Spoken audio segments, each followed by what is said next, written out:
Hoy es curioso, ¿no? Estoy en radio, estoy en la tele y me tocó ser el creador de Canal 8, lo que hoy es Quiero TV. Yo formé a todo ese primer equipo, un noticiero en televisión por cable que superó el rating a Televisa por aire. Entonces Televisa me vio y dijo, ¿quién es este que sienta a los personajes que sienta normalmente en México? Y don Héctor Bielma, que en paz descanse, un día me dijo, o te vas o te corro, porque me estás metiendo en un problema. Porque el director de Televisa en Guadalajara es mi amigo y tenemos negocios con el cable. Te vas a ir bien.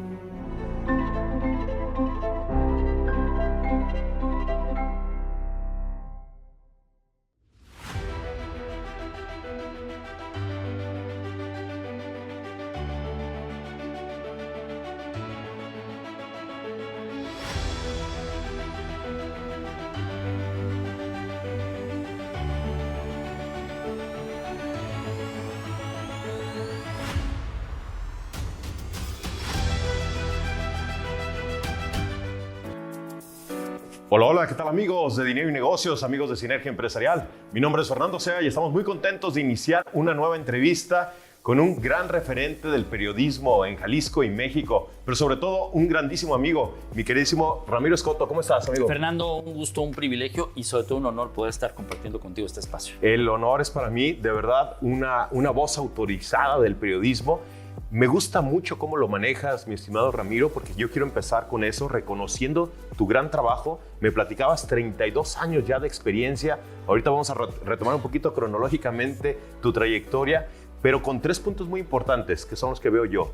Un prestigio intacto, una grandísima experiencia y una voz que ha sido autorizada para muchos por esa confianza, por esa credibilidad que has manejado. Muchas gracias, Fernando. Ha sido un trabajo que no solamente es mío, y sería interminable hablar de los jefes que me formaron, a los maestros que tuve en el periodismo, un Jacobo Zabludovsky, por ejemplo, un Joaquín López Dóriga. Hoy las generaciones los cuestionan mucho y etcétera, pero realmente en ese entonces eran maestros de lo que se dominaba, los llamados medios tradicionales, compañeros camarógrafos, editores, compañeros reporteros, todos aquellos que te forman también como parte de todo un equipo y que nos hacen estar aquí contigo hoy en 32 años de trabajo del día a día.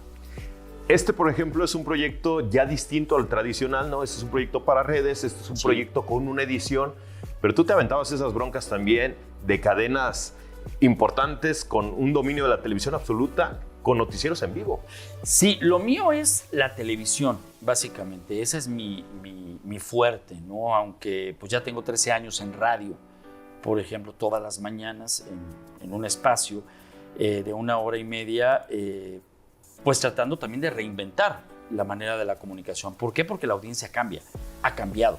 Hace 13 años comenzó a existir el tema de las redes sociales en la multimedia, la diferente forma de comunicar. Dejaban de haber los comunicadores como tal, o conductores, o incluso periodistas, para la llegada de los youtubers. Claro. Por ejemplo, en una plataforma en donde pues no tenías otra cosa más que armar una cuenta. Ya no tenías que ir a un canal de televisión a pedir chamba. Me tocó a mí la parte de estructurar una cuenta de Twitter, en aquel entonces hoy X, en donde también combinaba la parte de la oportunidad de la noticia, ¿no? Entonces, me ha tocado esa parte en donde conozco los públicos a los que vas dirigido, conozco la manera de comunicarles, y eso me ha ayudado a sobrevivir en este maremándum de expresiones generalizadas para poder dar una nota o un comentario editorial. Pero más que sobrevivir, mi estimado Ramiro, yo sé que lo has hecho por tu marca personal como tal, porque has estado en grandes cadenas, has estado, como bien lo mencionas, con ese agradecimiento que siempre tienes con grandes jefes, pero con ese nombre propio de Ramiro Escoto, repito, como una voz autorizada en el medio. Fíjate que esto que dices es muy cierto. Normalmente los comunicadores nos hacíamos a la sombra, ¿no?, del árbol de la empresa que te cobijaba en su momento, ¿no?, las televisoras comerciales básicamente. Pero hace un par de años, un muy buen amigo me comentó y me dijo, oye, ¿por qué no explotas tu nombre? ¿Por qué no explotas tu marca comercial? Y hace 2 años, pues sí, efectivamente, él me hizo el logotipo, me hizo toda la imagen, ¿no? Y me dijo, pues te vas a llamar Red Ramiro Escoto Digital, ¿no? Y dije, a ver, sí, vas a poder tener sobre este mismo paraguas, ¿no? El tema de la radio, la televisión, las redes sociales, lo que tú haces y harás un corporativo.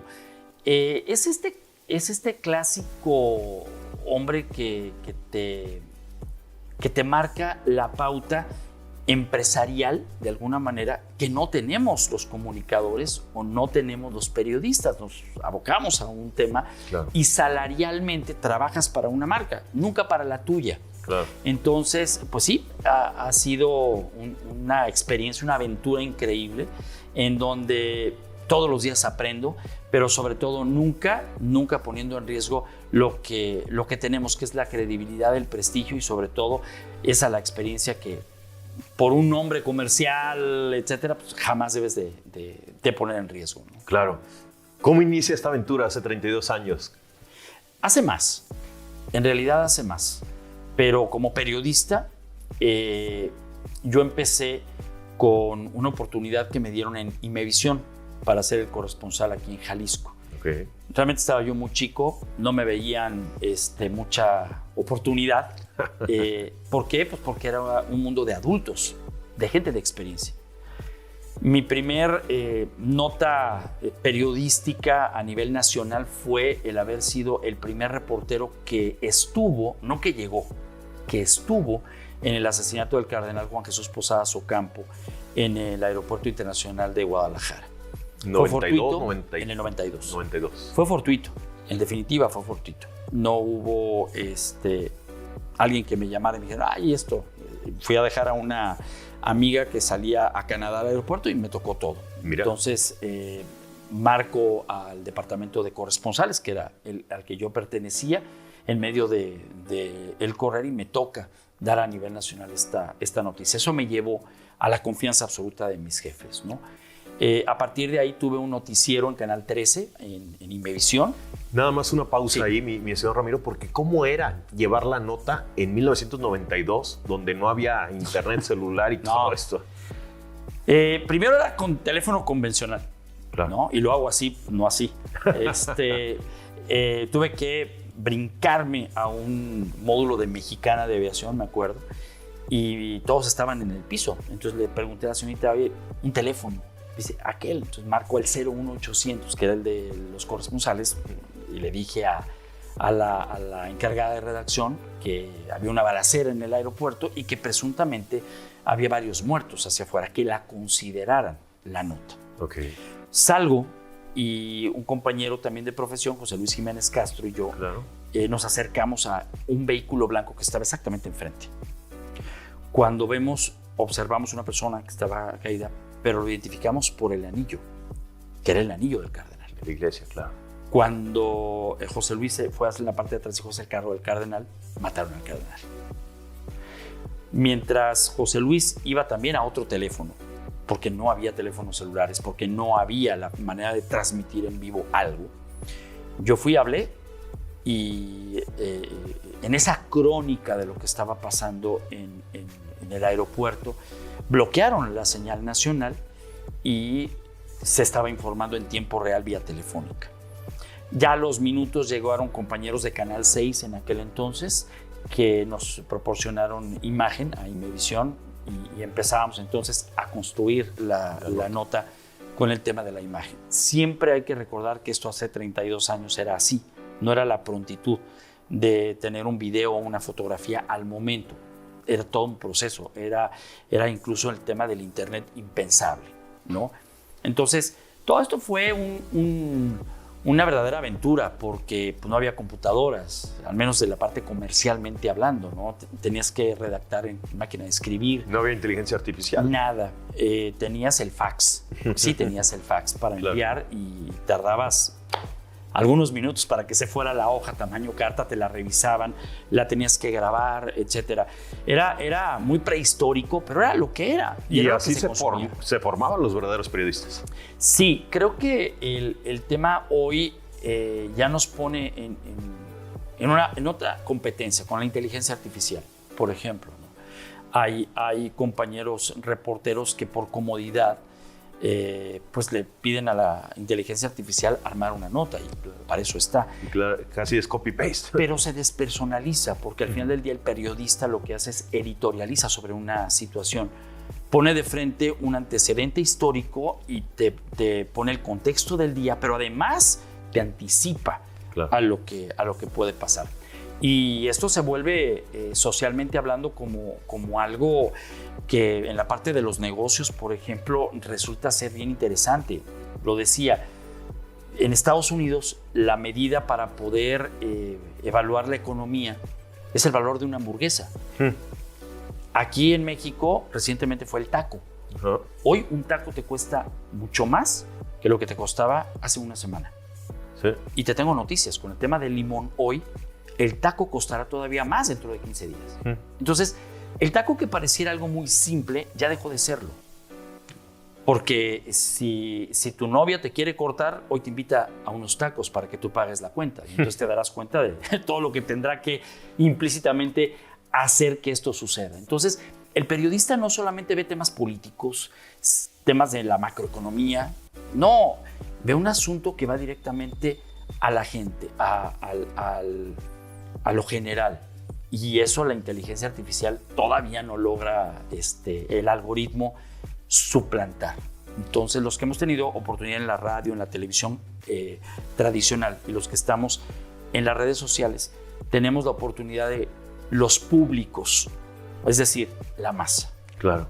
Y antes de esta pausa que te interrumpía, mi estimado Ramiro, por el tema de cómo era el periodismo en el 92, después pasa ¿a qué etapa? Porque tú ganas una credibilidad muy fuerte con esta nota, empieza a tomar notoriedad. Y después, ¿qué sigue en la carrera de periodista de Ramiro Escoto? Después, y a la par, entré yo a Grupo ASIR. Era el corresponsal de Grupo ASIR, que en aquel entonces pues era el líder de la radio con las voces autorizadas más importantes. Pues estaba ahí José Ramón Fernández, por ejemplo, estaba David Faitelson en un programa de deportes como tal, estaba Guillermo Ochoa, que en aquel entonces había salido del programa Hoy Mismo de Televisa y tenía el programa matutino de información. Entonces yo era el corresponsal de todos ellos. Me movía con el Gallo Calderón, que después fuimos compañeros en ECO, él en espectáculos, yo en noticias en general, y empecé a ganar con ellos el tema de la confianza de que lo que pasa en Guadalajara, un concierto, pues yo tenía la entrevista con Luis Miguel, por ejemplo, o tenía la entrevista con Timbiriche, o tenía la entrevista con el artista Julio Iglesias, por ejemplo. En la parte política, pues el cambio que se estaba viviendo en el estado de Jalisco con un PRI, con un PAN, que empezó también a generar noticia. Y empecé también a verme en televisión y en radio a nivel nacional. Claro. Después, la gran oportunidad, ¿no? Que fue Telecable de Zapopan, y me tocó ser el creador de Canal 8, lo que hoy es Quiero TV. O sea, yo formé a todo ese primer equipo. Nos tocó a Pedro Antonio Flores, a una gran cantidad de personas que hoy forman parte de ser íconos de la comunicación. Mauro, ¿no? A Mauro me tocó hacerle yo su casting, somos grandes amigos, pero salió todo un grupo y gracias a don Héctor Bielma, que después me dio la oportunidad de regresar a Canal 8, ya como 8 TV, para darle un giro y hacer Central Noticias. Un noticiero en televisión por cable que superó el rating a Televisa por aire. Eso muy bien. Y a TV Azteca. Ahí fue otro golpe de suerte. Fueron los famosos narcobloqueos que paralizaron la ciudad. Mira. Mientras Televisa y TV Azteca no podían transmitir en vivo por cuestiones de comerciales, porque tenían compromisos de programación, etcétera, etcétera, nosotros tuvimos 7 horas y media de transmisión. Entonces la gente estaba, ¿qué está pasando? ¿Qué está pasando? Pues pónganle a Canal 8. No tengo cable. No, pues en la página web, o aquí o allá. Y entonces empezaron a vernos que existíamos. Entonces siempre lo mío fue un golpe de suerte en esa parte. Lo de la desgracia del cardenal Juan Jesús Posadas Ocampo, Lo del Barrosa Frank en Televisa, que me tocó cubrir este lamentable hecho del secuestro y después el asesinato de esta jovencita que estudiaba en el Cervantes, Costa Rica. Y después en Canal 8, a mi regreso, el tema de los narcobloqueos. Entonces, siempre ha sido un tema de oportunidad. Me encantan los breaking news, ¿no? En ECO tuve muchísimos breaking news y me enseñaron en ECO a manejar, nosotros le llamamos las tonalidades o las formas de poder mantener al público cautivo y sobre todo desde el escritorio coordinar a todo un grupo de reporteros que estaban en la calle y que estaban buscando la noticia. Te pones del lado de la gente. Creo que ese es el secreto para la gente que hoy tiene redes sociales o que advierte en una cámara, en un micrófono, la atención de la gente. Conocer a tu audiencia. Claro. Fernando, si tú no conoces a tu audiencia, no estás llegando a nadie. Si tú crees que tu producto es muy bueno solo porque tú lo crees, tienes el 90% del fracaso. Claro. Entonces, la revista Dinero y Negocios va específicamente a un público. Claro. Y no es el primer número que tienes. Entonces, que los jefes y la audiencia te vean por 13 años en un proyecto de radio competidísimo en la mañana y que estés como líder, advierte que tienes una muy buena comunicación con el público, pero tienes todavía un concepto de comunicación que tienes que refrescar con tu equipo de trabajo. Claro. Ahora me recuerdas una frase que yo repito mucho, mi estimado Ramiro, que es de Woody Allen, que él dice: a mí me tomó 20 años tener suerte de la noche a la mañana. Uh-huh. Y ahorita tú lo platicas porque dices, fue un golpe de suerte y un golpe de suerte, pero son años de trabajo, años de disciplina, años de lucha, años de estar ahí.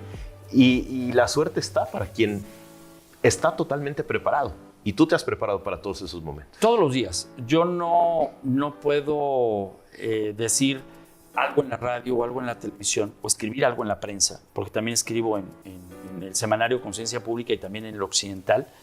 Ya en el Occidental desde hace ya más de 13 años.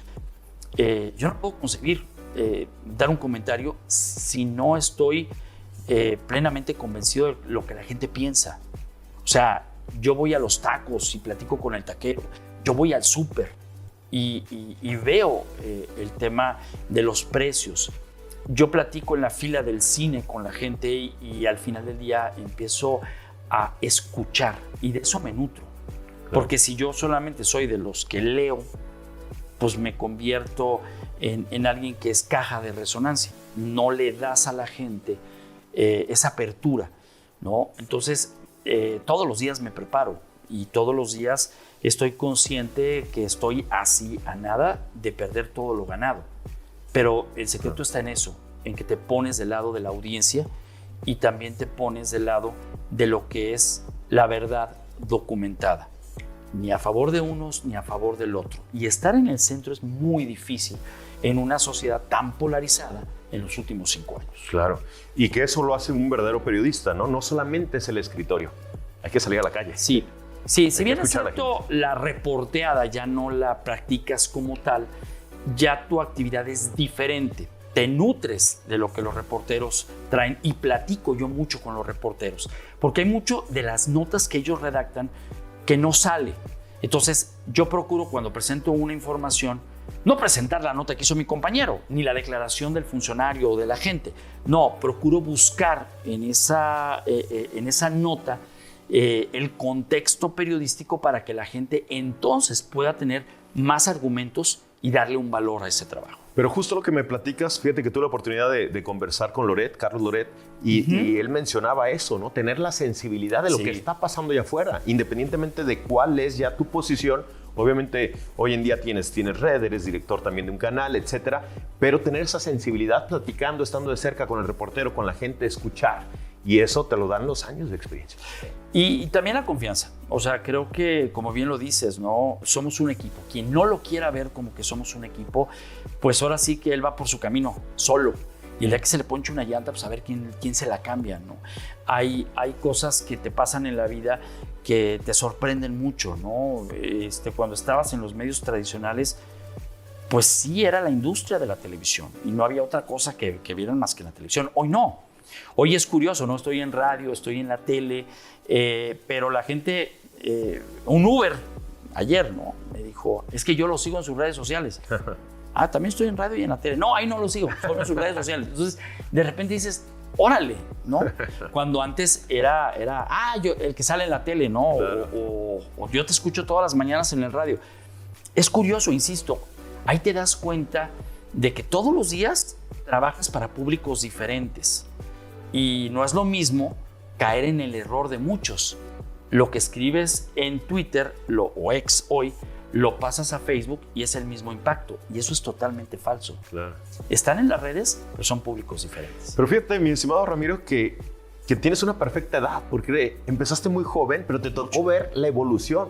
Es decir, sigues siendo muy joven, estás en un gran momento también como Ramiro Escoto como tal, pero te tocó, por ejemplo, el impacto que tuvo Imevisión sobre Televisa, que era el monopolio, ¿no? Primero. Canal 13 como tal. Canal 13. Ajá. Canal 13 que fue el que ya empezó con Salinas Pliego, ¿cierto? Es correcto, sí. Como TV Azteca. Como TV Azteca, digamos. Pero ese fue un primer golpe a la televisión mexicana. Porque antes era solamente Televisa, era una. Me tocaron varios puntos de mi vida no pública. Fui camarógrafo de Canal 4 aquí en Guadalajara en 1985. Yo creo que tú todavía ni estabas por aquí.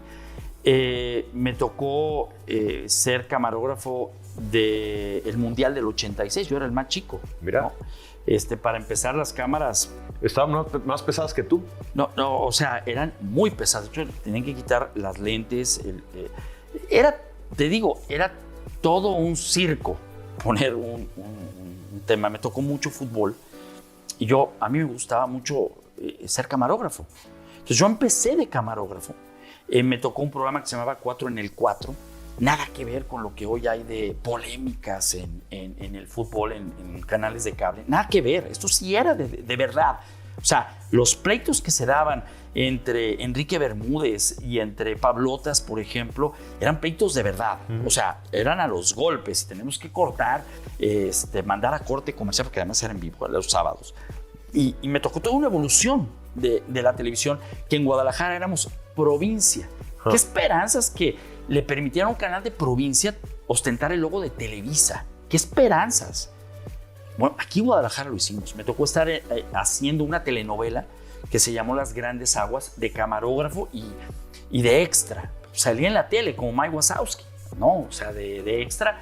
Y para mí fue, pues, experimentar eso de estar detrás y adelante. ¿Qué te ayuda a esto? Te ayuda a entender lo que hace un camarógrafo. Te ayuda a entender lo que hace una persona que te coloca el micrófono. Te ayuda a entender cómo al momento de que estás haciendo un programa le puedes ayudar a un editor, a los llamados puntos de edición, y que a partir de ahí su trabajo sea más fácil, porque es toda una industria. Entonces no solamente sentarte y leer un teleprompter o presentarte. Es que a mí me tocó todo ese proceso en lo que era antes la industria. Después ya no pude más por el tema de la escuela. Y ya nomás iba a Canal 4 a hacer un programa que también fue un histórico aquí en Guadalajara, que era La Hora del Gane, con Kipi Casados, que comenzó aquí en Guadalajara. Después se fue a México, a Canal 2, en vivo. ¿Esto en y después Televisa? a Univisión. Sí, claro. Entonces, cuando yo regresé a Televisa, fui llamado por todo el ruido que habíamos hecho en Telecable de Zapopan. O sea, yo a mi edad, y sin ser nadie más que la experiencia de ser corresponsal en Imevisión y en la radio, me hizo tener un programa. Era el Escoto Channel en aquel entonces, pues yo nomás hacía el canal. Pero tenía los puntos de rectores, tuve sentado a Fernández de Ceballos, tuve sentado a Luis Donaldo Colosio en un canal de cable de Zapopan que teníamos 220 suscriptores. Pero era la industria del cable que recién había llegado. Claro. Entonces Televisa me vio y dijo, ¿quién es este que sienta a los personajes que sientan normalmente en México? Y me llamaron, yo no quería irme. O sea, era mi canal, era mi casa, era la construcción de un sueño.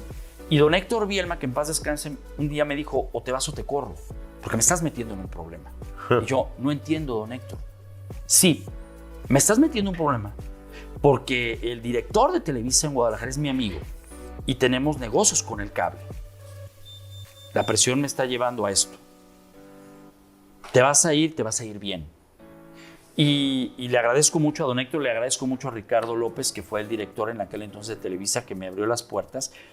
Y de ahí me fui como director a Televisa Aguascalientes, lo mismo. Levantamos un canal de nada, con el esfuerzo de todos, con la idea de, primero, saber qué es lo que quiere la audiencia. Entonces ese es el factor que a mí me llevó a lo que hoy tengo la oportunidad de dirigir, como es Canal 13 en Guadalajara. Claro. Poco a poco, porque también es un canal que viene del sureste y creo que es la primera experiencia que yo tengo con el otro México, porque el sureste es otro México, es otra idiosincrasia, es otra forma de hacer televisión. Y luchar a veces con eso te cuesta trabajo, pero ahí estás, buscando ese golpe de suerte que todavía no se ha presentado, pero que está madurando a todo el equipo que estamos detrás. Claro, muy interesante esto que nos cuentas, ¿no? TV Azteca, el inicio de TV Azteca aquí en la televisión mexicana, y después te toca este inicio de las cableras, porque llegó Telecable aquí como 20 algo años tarde. Sí, pero también a competirle con la lucha del esfuerzo de gente como tú, porque no existían las cableras, ¿no? Era nada más los canales que teníamos en televisión abierta. Fuimos el primer canal, realmente fuimos el primer canal de televisión por cable 24/7. Los canales locales existían en los municipios y fortalecían mucho su información local. Con nosotros comenzamos justamente este golpe de suerte en la elección donde Ernesto Zedillo sale como presidente. Matan a Colosio, me toca a mí esa parte, hicimos programas especiales, etcétera, que a la gente le empezaron a gustar.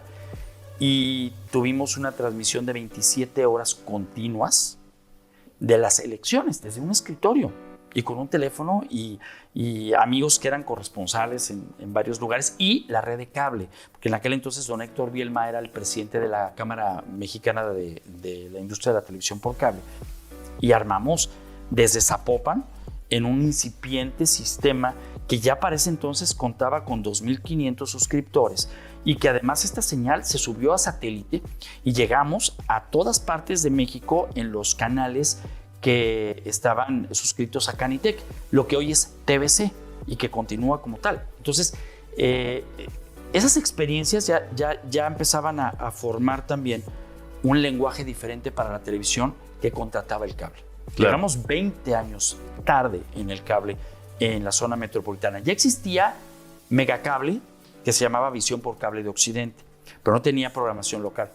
Yo fui el culpable, a través de esta experiencia de Canal 8 en aquel entonces, de que estuviera Canal 6 con el jefe Raúl Frías. Sí, claro, Raúl. Y que también el señor Enrique Yamuni viera que ese era el poder, porque pues entre los cableros, como cualquier empresa, ¿no? O sea, no puedes tener tú más poder que yo. Pues tenías un noticiero y tenías un periodista y manejabas este asunto de manera diferente. Entonces nosotros fuimos parteaguas en eso por la visión que tenía mi jefe y la confianza que tuvo en mí. Totalmente. Mi estimado Ramiro, está también el tema de Ramiro Escoto Digital, que si ya hablamos de televisión, ya hablamos tanto de TV Azteca, Televisa que estuviste, ya hablamos de cable, después viene la era digital, está también el tema de Canal 13, está también el tema de Our Networks, pero yo te quiero hacer una invitación mejor y un compromiso, porque tú y yo podemos estar platicando horas y horas, pero me gustaría invitarte a que regreses y que nos cuentes ya la parte digital. Cuando quieras, para mí es un honor poder compartir con ustedes esto, que son experiencias que no buscan otra cosa más el hecho de que en tu nicho, a lo que te dediques, el tema de la paciencia es muy importante, pero el tiempo de respuesta a tu proyecto, sí y solo sí, tiene que ver con una simple situación. Pones tu pizarrón y dices, ¿cuál es mi audiencia? ¿Qué es lo que les gusta? Este es el punto de comunicación. Es muy sencillo. Y habrá gente que dice, es que lo estoy experimentando. Es que a lo mejor te falta eso. Salte de ti mismo. Incluso me atrevería, y lo digo con mucho respeto, salte de esa parte que te enseñaron en la escuela, de ciertos procedimientos. Porque te estás enfrentando justamente a eso, a diferentes públicos. Totalmente. Entonces tú ve a una tienda de abarrotes y de pronto dices, quiero unas papitas, y encuentras tal variedad que te cuesta trabajo definir. Pero toda esa variedad forma parte de una marca, de un producto en específico. Entonces, mientras tengas o te imagines que tienes ese estante alguien se va a detener y te va a buscar. Mantén la preferencia y saca las versiones. Entonces, conocer a tu audiencia es principal en la parte digital.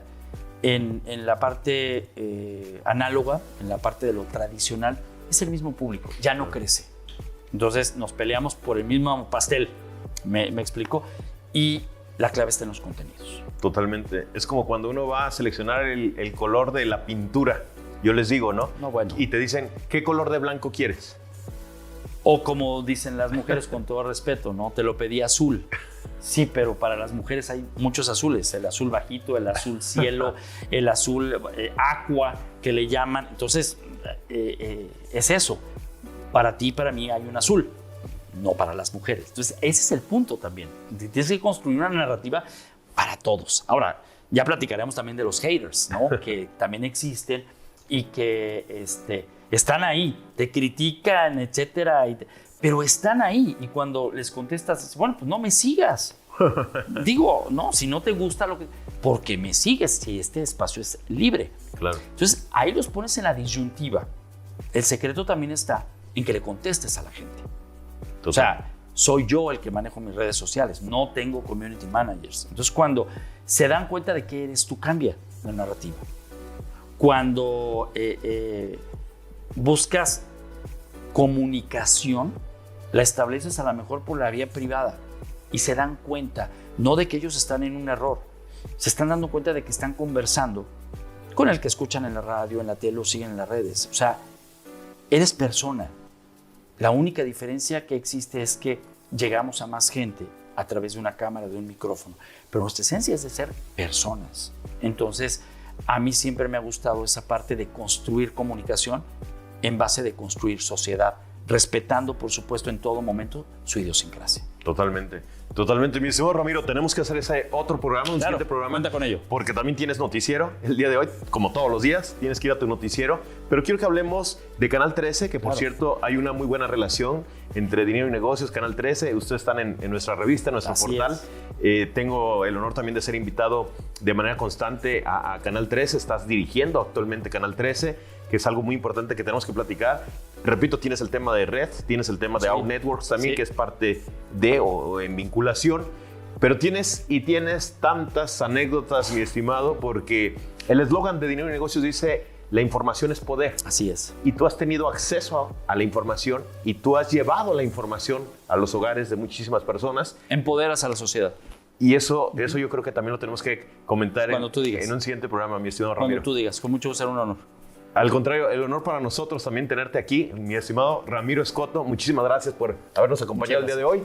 Muchísimas gracias a la gente de producción que está detrás de cámaras, que siempre son equipos muy profesionales los que hacen todo esto posible, a pesar de cualquier tema, de cualquier ruido, de cualquier situación que pueda haber. Siempre hay que estar muy al pendiente de todo lo que sucede. Así que muchísimas gracias a toda la gente que nos acompaña en todas las entrevistas. Como bien lo dice Ramiro, una cosa es hacer televisión en vivo, otra cosa es hacer este tipo de programas, canales, YouTube, redes sociales, conferencias, pláticas que te invitan también.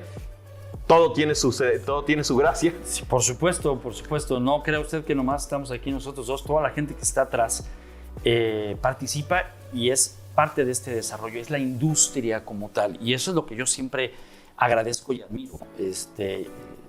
Tú y yo estamos aquí porque todo es perfecto.